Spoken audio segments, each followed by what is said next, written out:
Պարոն Հովհաննիսյան,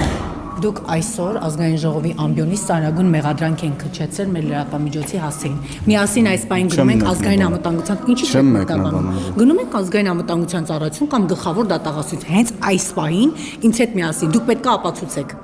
Դուք պետք է ապացուցեք այն, ինչ հրապարակային ասեք, մենք գումար ենք վերցնում եւ ԿՊ-ի դեմ նյութեր են գնում։ Գնացինք։ Ժողովուրդ օրաթերթը հերթական անգամ դատարանում հաղթանակ տարավ Հայաստանի Հանրապետության ազգային ժողովի աշխատակազմի նկատմամբ։ Հայաստանի Հանրապետության վերաքննիչ վարչական դատարանը մերժել է Հայաստանի Հանրապետության ազգային ժողովի աշխատակազմի վերաքննիչ բողոքը եւ անփոփոխ է թողել Հայաստանի Հանրապետության վարչական դատարանի 2025 թվականի հունիսի 16-ի վճիռը, որով ապօրինի էր ճանաչվել Ժողովուրդ օրաթերթի լրագրող Քնարիկ Մանուկյանի ազգային ժողովի հավատարմագրումը դադարեցնելու մասին որոշումը։ Կանգնեք ձեր ապօրինի որոշման պատասխանը տվեք։ Ես ձեզ դատարանում անհետ չեմ, մեկ անգամ ինձ հավատարմագրումից զրկելու մասին հաղթել եմ։ Մանիպուլացիա։ Ոչ, եկեք գնանք օրենքը բերեմ վճիռը ձեզ մոտ։ Դուք չեք կարող մեզ զրկել, շենք մտնել, որպես ապօրինի հավատարմագրումից եք զրկել։ Հիշեցնենք, որ 2023 թվականի դեկտեմբերի 15-ին ազգային ժողովի աշխատակազմը, որի ղեկավարն է Դավիթ Առաքելյանը, դադարեցրել է Ժողովուրդ օրաթերթի լրագրողի հավատարմագրումը,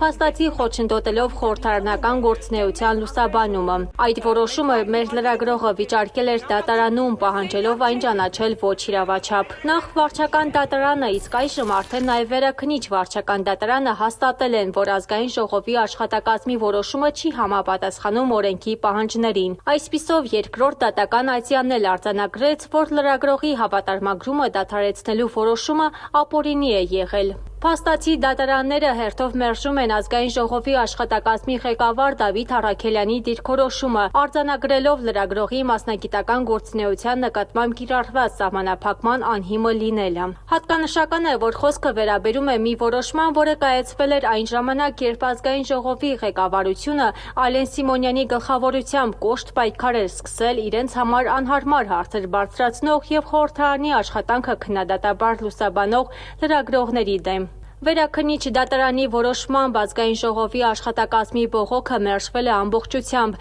իսկ առաջին ատյանի վճիռը թողնվել է անփոփոխ։ Սա ոչ միայն Ժողովուրդ օրաթերթի, այլև մամուլի ազատության հերթական դատական փոքրիկ, արդեն շատ ուշացած հաղթանակն է։